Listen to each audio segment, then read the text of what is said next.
On this episode of Locked On Angels, Matt Vasgersian and Harold Reynolds said that they could see Nolan Arenado being traded to the Angels this offseason. So, is that possible?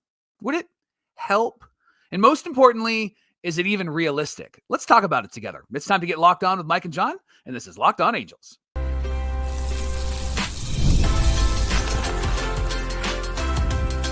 You are Locked On Angels, your daily Los Angeles Angels podcast. Part of the Locked On Podcast Network, your team every day. Thanks for making Locked On Angels your first listen of the day. You can find us anywhere you get your podcasts, including Apple Podcasts, Spotify, and SiriusXM by searching Locked On Angels. And if you'd like to get back to the Super Halo Bros for all the Super Halo content, here's some things that you can do. Leave us a rate and a review on Apple Podcasts. If you're watching on YouTube, hit that thumbs up button. And if you're not subscribed already, please subscribe and become a Locked On everydayer. And whether you're watching or listening, come over to YouTube, leave a comment. It's one of the best ways to get in touch with us and be a part of the conversation. Today's episode of Locked On Angels is brought to you by FanDuel. New customers can place a $5 bet, and you'll get started with $150 in bonus bets if your first $5 bet wins. Visit FanDuel.com to get started. Thanks for being here for this episode of Locked On Angels, where it's your team every day. You've got the Frisch Brothers here with you, a.k.a. the Super Halo Bros. My name is John, and that's my brother Mike. And my name is Mike, and that's my brother John. Hey, it's our third off-season here at Locked On Angels, and we're happy to be the hosts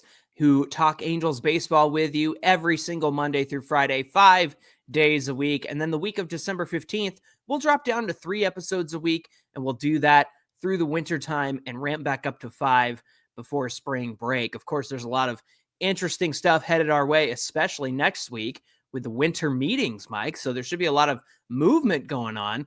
And that actually got us asking, and some people around MLB asking, the Cardinals are looking to shed some salary and move some players around, and it's been suggested that the Angels could be a landing spot for Nolan Arenado. So we're going to ask the question today.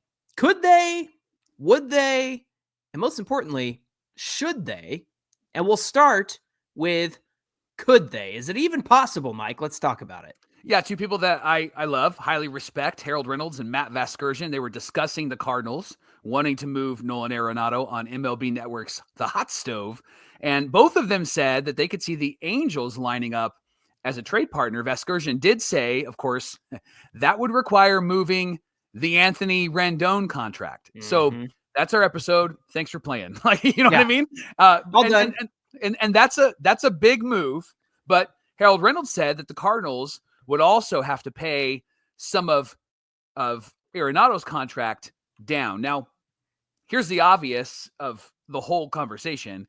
Arenado is a much more productive player than Anthony Rendon. Since he joined the Cardinals in 2021, he slashed .271, a .328 on base, a .470 slugging, and a .797 OPS. Johnny has an OPS plus of 119. So he's 19% better than league average. A great third baseman, had some great years in Colorado, and has not been bad in St. Louis. Had a couple of 30 home run seasons with St. Louis. It has been a really good player for them. Plays great defense. Was a Team USA guy with the World Baseball Classic. Like, just a fun guy to be around. And so the big question we're going to start with, Johnny, is could the Angels even make this move? What do you say? Yeah, the biggest question here in terms of could they is the contracts of both Rendon and Nolan Arenado. So let's take a look at where things stand with Arenado right now. First, let's get Rendon out of the way. He's owed about $78 million over the next 2 years. And in terms of the luxury tax, $35 million goes toward that each of the next 2 years. So in terms of luxury tax payroll and trying to stay under that $241 million, Rendon contributes $35 million toward that number. Now, for Arenado, he's still owed $74 million over the next 3 years, $32 million in 2025, $27 million in 26, and $15 million in 27. And then in terms of luxury tax, he's about $25.5 million.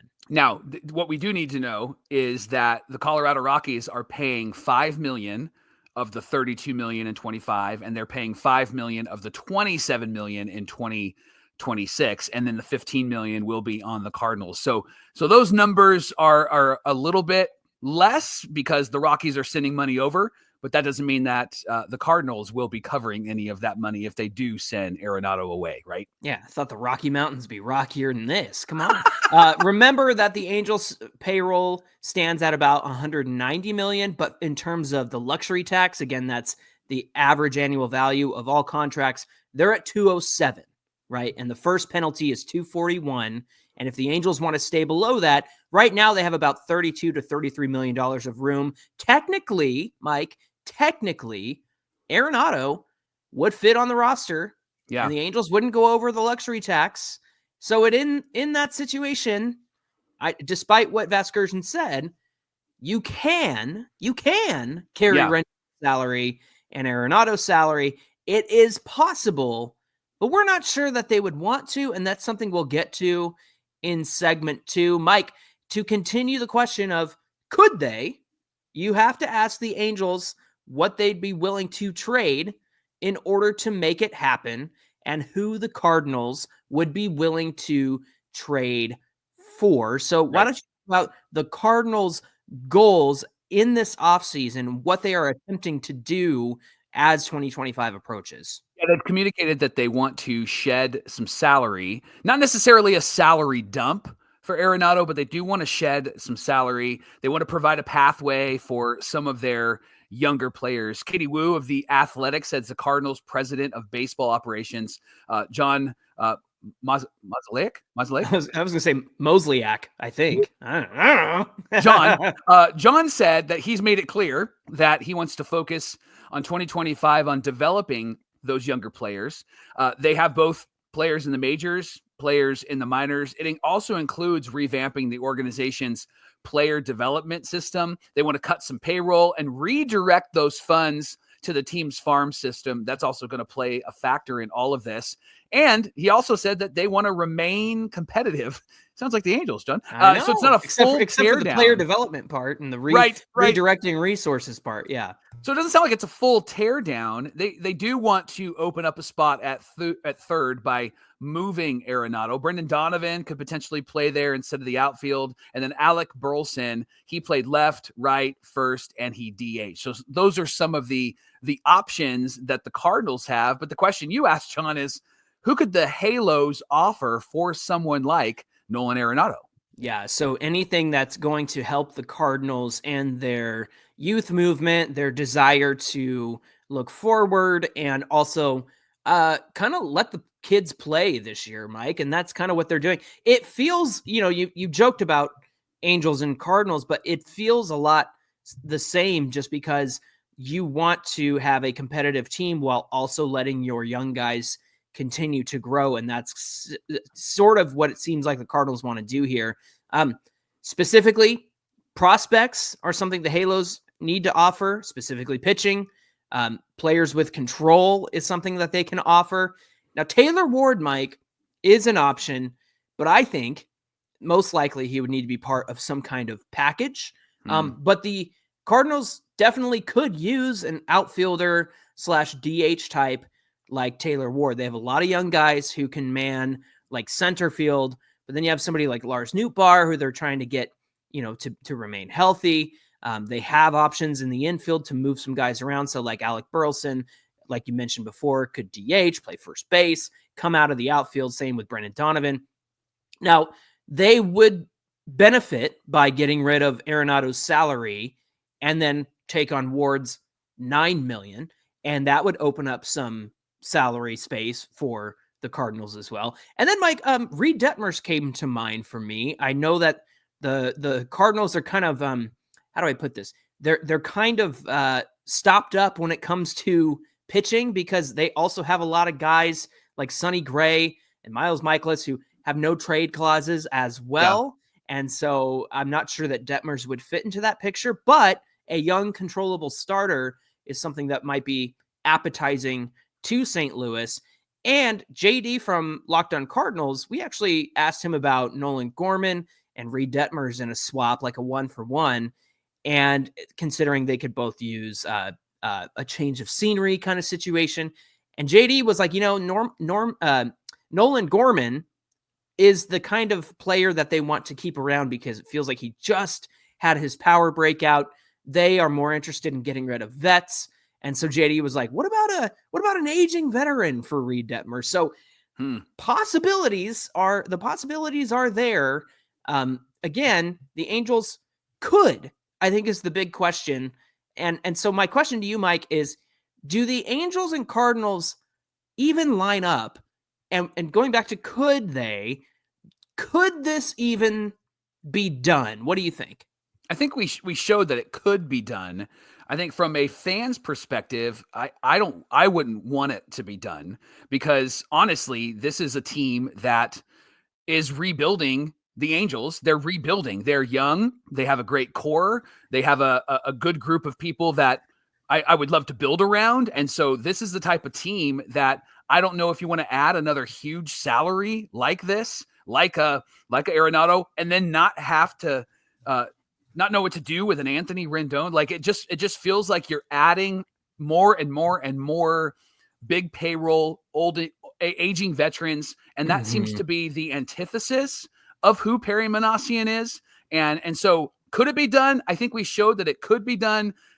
Do they line up? I think we showed that it could line up, but John, my heart doesn't line up with this. I love Nolan Arenado, but I think if they could get Anthony Rendon off this team and not have to pay his salary, then I would at least consider like, okay, maybe I'd be open to this. But how do you feel about it? Yeah, as far as them lining up, it's tricky because, again, the Cardinals are looking toward the future. They want to utilize the prospects that they have. They also want to shed salary, but not in a way that's like it's not going to be a Griffin Canning for Jorge Soler.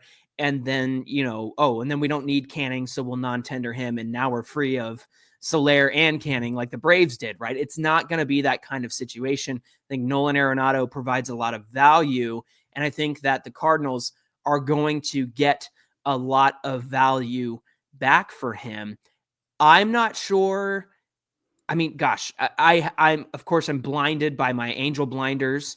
And so yes, there's some good pieces the Angels could offer, but I think they would have to go above and beyond in order to make it happen. And I think that's what we can get to in our next segment. So thanks for making Locked On Angels your first listen of the day. And coming up next, would the Angels do this? And should the Angels do this? Well, we're going to zero in on that term. Would they? Also, would the Cardinals and would Nolan Arenado? We'll talk about what that means in just a minute. Today's show is brought to you by FanDuel, America's #1 sportsbook. Right now, new customers can bet $5 and get $150 in bonus bets if your first $5 bet wins. The FanDuel Sportsbook app gives you everything that you need to place bets on all sorts of sports, including the NFL, all in one place. When you get a hunch in the middle of the game, you can check out the latest stats, view the play-by-play, and so much more on the same page where you place your bets. Just visit FanDuel.com to join today. Again, you're going to get started with $150 in bonus bets if your first $5 bet wins. That's FanDuel.com. Never waste a hunch and make every moment more with FanDuel, an official sportsbook partner of the NFL. This is the Locked On Podcast Network, where it's your team every day. Now we're continuing our conversation about, is a trade for Nolan Arenado to the Angels even possible? Again, Harold Reynolds, Matt Vasgersian brought this up on the hot stove. And, it's a fun talking point, Mike, but it was important for us to examine, can this even happen? Could it happen? Would they do it? Should they do it?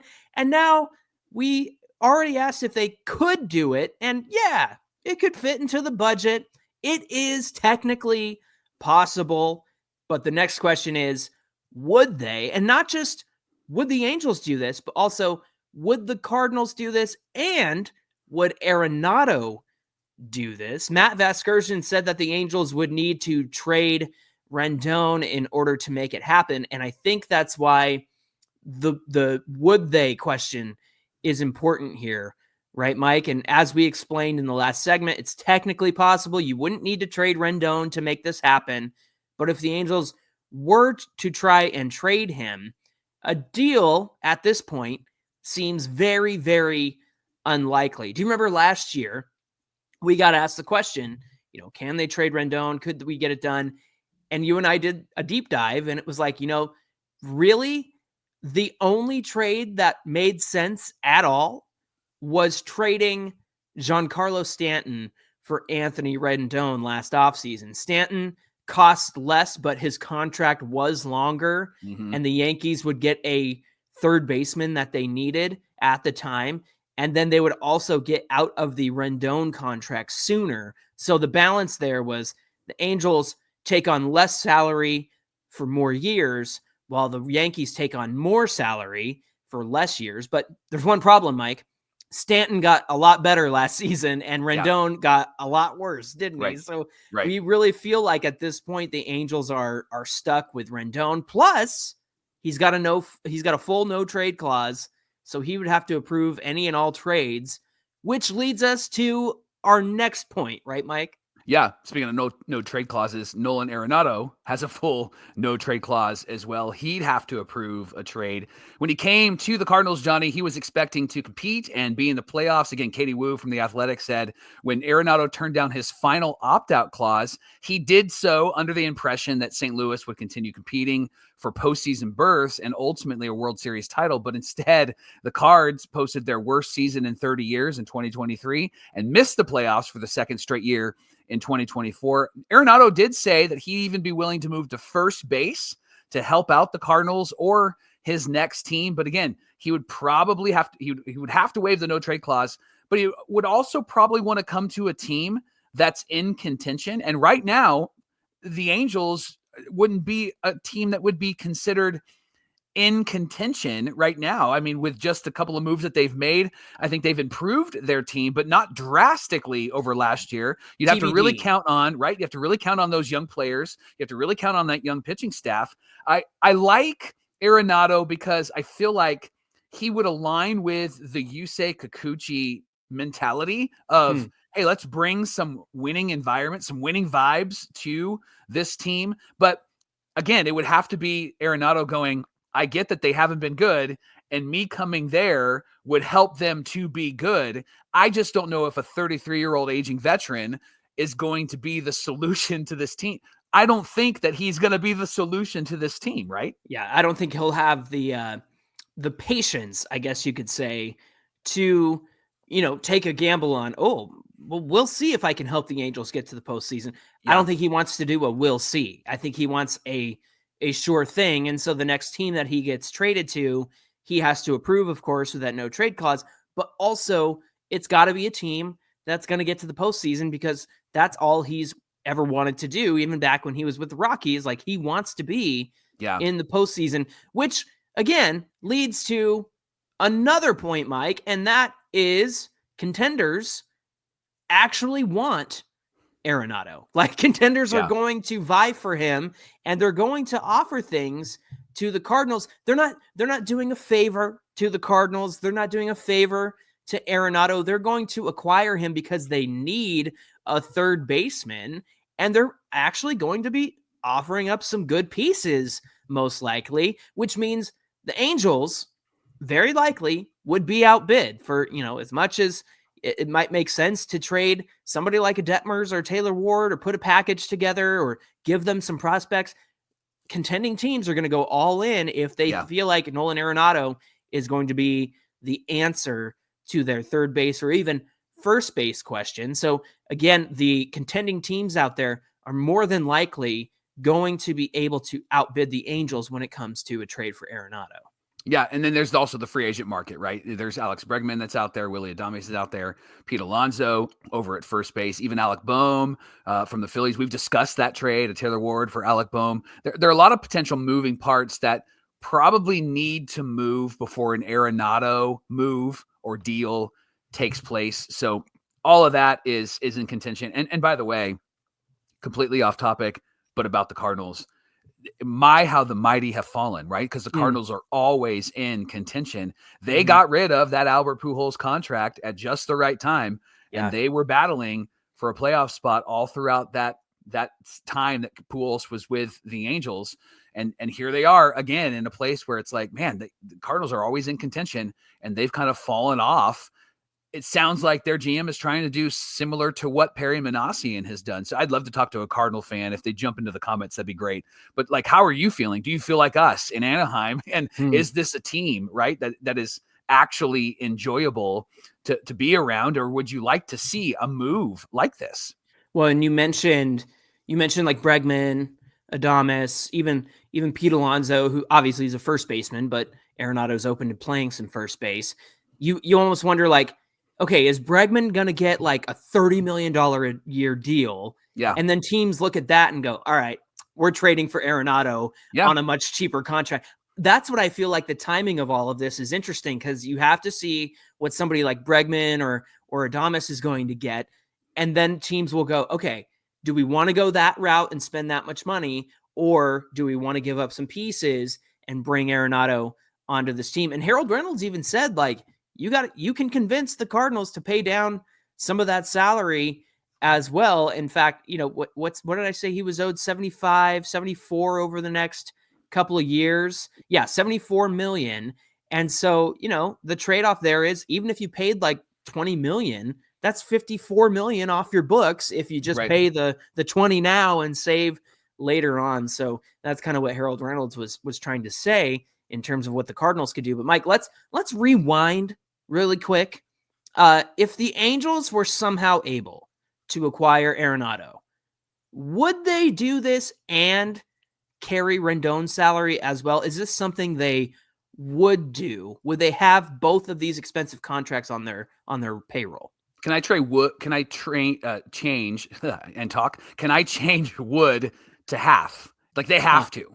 If they make this trade, I don't think that Rendon goes anywhere. No. Because I don't think you can. What can you trade him for? He's not even good for a bag of Doritos right now. No. Like, you can't trade him for much at all. That's disparaging Doritos too. Exactly. By the way, have you had Doritos from Mexico? I had a friend that went there and brought them back. They're delicious. Really? Delicious. I had no idea that was a thing. Okay. Oh, it's a thing, baby. Okay, so so Rendon is going to be on this roster no matter what. And so I know that it would be great thinking, MLB The Show type thinking, to say, well, if we could just do this or we could just do that. The only way that Rendon is not on this roster, in my opinion, is that they designate him for assignment. They release him. They're still going to pay him. That's the only way they get him off this roster. There's absolutely no way to trade this guy at this point. If anybody trades for Rendon, they're foolish. I mean, bottom line, like, that person should get fired, because that is not a great trade. And even if it's for cash considerations, it's still not a great trade, because you're taking on a huge contract from a player that is just not going to play. He's not going to be effective for you. So would the Angels have to carry his contract and Arenado's? The answer is absolutely yes. If they make this move, that's going to be something that they're going to have to do. But I'll reiterate what I said in the first segment. I just think that this goes against what Perry Manassian has already put into place. It feels like the GM for the Cardinals is following that lead in a sense. And so making this move, it just feels like they're going against the strategy that they've created and started last season. Yeah. I love Matt Vasgersian. I love Harold Reynolds. I know you're a fan too, but to hear them kind of flippantly talk about, well, you'd have to move that Rendon contract. Guys, it's the worst contract in baseball right now. It is 110% the worst contract in baseball. It used to be like, 90% the worst contract in baseball, because when Rendon was out there, at least he was productive in the time that he was healthy. And it wasn't good production. It was some production, right, Mike? And he would take his walks and hit his doubles and play really good third base, but he didn't even do that last year. And so it really comes down to the fact that this is the worst contract currently in baseball. And like you said, if the Angels made this move, they would have to carry both of those very expensive third base salaries.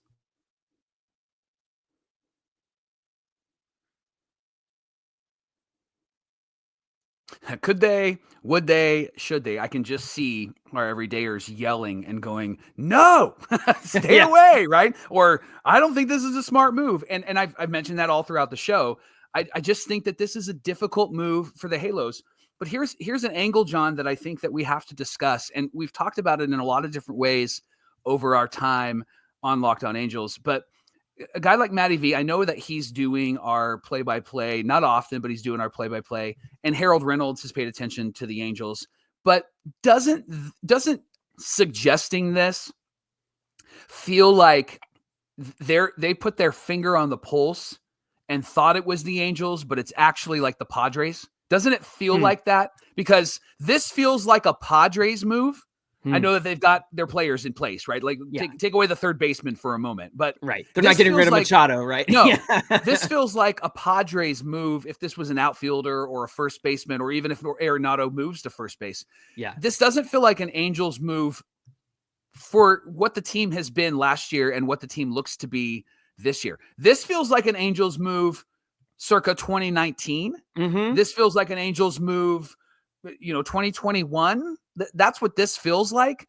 And it's a dangerous move because you're taking on an aging veteran with a lot of money.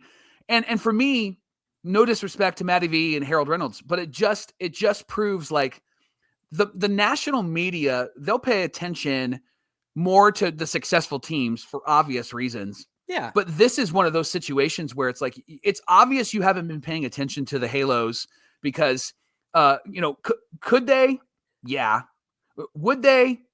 Yeah, probably. Should they? No, absolutely not. Yeah. Right. That's where I land. Absolutely not. This is not a good move for the Halos. Well, and to be honest with you, it's why I reach out to, JD of Locked On Cardinals, because he knows what he's talking about when it comes to the Cardinals. Mike, I spent, a couple hours of research making sure I wasn't talking out of my butt when it comes to the Cardinals and what they're trying to do and what their needs are. Yeah. And so, I did some research there, and it would be easy for us to sit here and be like, oh yeah, the Cardinals, they'd want Taylor Ward and they want Reed Detmers. But the truth is like, no, you got to examine their circumstances and know them really well to understand whether these teams even line up. And I think people make offhanded comments like that about the Angels a lot as well.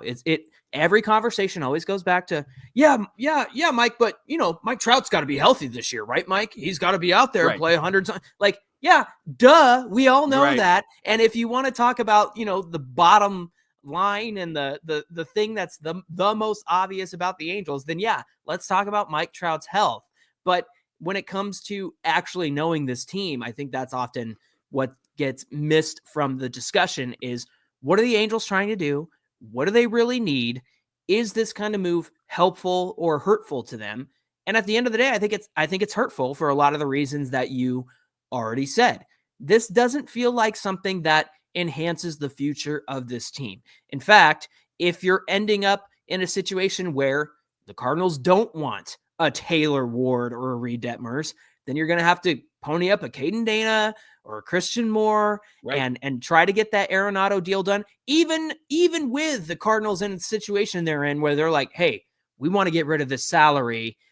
Who's out there that's going to do business with us?